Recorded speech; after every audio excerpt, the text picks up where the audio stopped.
Hello மக்களே, நான் உங்கள் ஜெய். இது பார்ட் 2 வீடியோ தான். பார்ட் 1 பார்க்கலன்னா இதை கிளிக் பண்ணி பார்த்துடுவாங்க.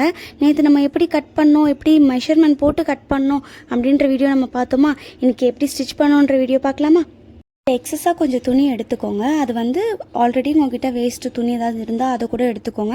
அப்படி இல்லைன்னா இந்த ஃபேப்ரிக்லேயே மிச்சம் இருந்தால் அதை எடுத்துக்கோங்க. என்கிட்ட ஆல்ரெடி இந்த ஃபேப்ரிக்கில் கொஞ்சம் மிச்சம் இருந்துச்சு, அதனால் அதை வச்சு மேனேஜ் பண்ணிட்டேன். கொஞ்சம் பாக்ஸ் ஷேப்பில் அதை நான் கட் பண்ணி எடுத்து வச்சுக்கிட்டேன் என் நெக்குக்கு தகுந்த மாதிரி.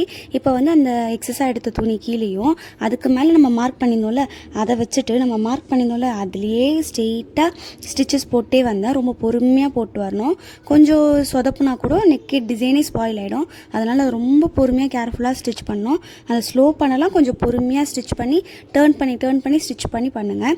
ஒரே இதாக இழுத்து பண்ணிங்கன்னா அது கொஞ்சம் சொதப்புன மாதிரி ஆகிடும்.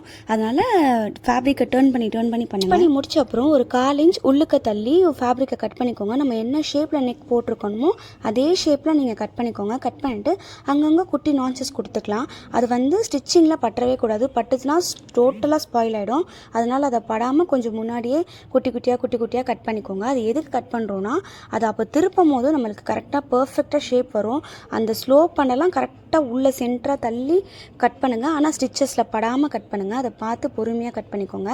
கட் பண்ணிவிட்டு இப்போ இப்படி இந்த ஃபேப்ரிக்கை வந்து உள்ளுக்க திருப்பிக்கோங்க. திருப்பினீங்கன்னா திருப்புற மாதிரி திருப்பினீங்கன்னா உங்களுக்கு இந்த மாதிரி வந்துடும். ஏதாவது ஒரு ஷார்ப் நீடில் மாதிரி ஏதாவது இருந்துச்சுன்னா அதை வச்சு அந்த ஸ்லோ பண்ண மட்டும் லைட்டாக உள்ளே அட்ஜஸ்ட் பண்ணிங்கன்னா உங்களுக்கு அந்த ஷார்ப்னஸ் கிடச்சிரும். இவ்வளோ தான் ஸ்டிச்சிங், ரொம்ப ஈஸி.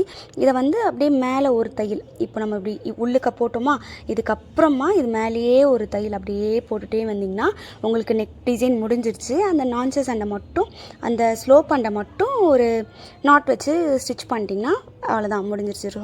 ரொம்ப சிம்பிளாக கரெக்டாக இந்த எட்ஜில் வந்து நாட் வச்சிட்டிங்கன்னா அவ்வளோதான், இந்த நெக் டிசைன் முடிஞ்சிருச்சு. இந்த மாதிரி இன்ட்ரெஸ்டிங் வீடியோ பார்க்க மறக்காமல் என்னை ஃபாலோ பண்ணிக்கோங்க. நெக்ஸ்ட் வீடியோவில் பார்க்கலாம். டாட்டா.